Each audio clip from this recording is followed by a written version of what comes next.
Hello students, মই মৃণাল ভাগৱতী বাপুজি হাই school Abhayapuri সহকাৰী শিক্ষক।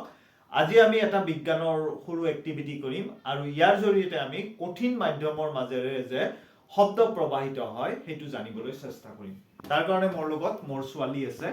মই কি কৰিছো এডাল লোহাৰ দণ্ড লৈছো মিহি আৰু তাত প্লাষ্টিকৰ এনেকুৱা ফিটা গাঁঠি দি লৈছো।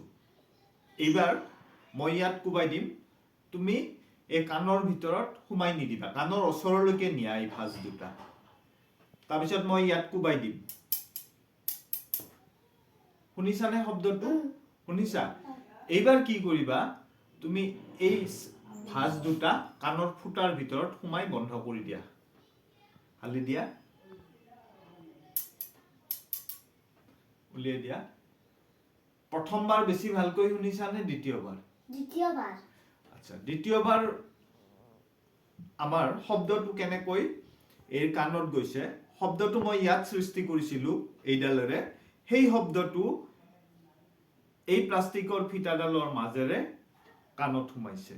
গতিকে ইয়াৰ পৰা আমি কি ক'ব পাৰো যে কঠিন মাধ্যমৰ মাজেৰেও শব্দ প্ৰবাহিত হয়, কাৰণ ইয়াত মাধ্যমটো এইটো কঠিন আৰু দ্বিতীয়বাৰ বেছি ভালকৈ শুনিছে।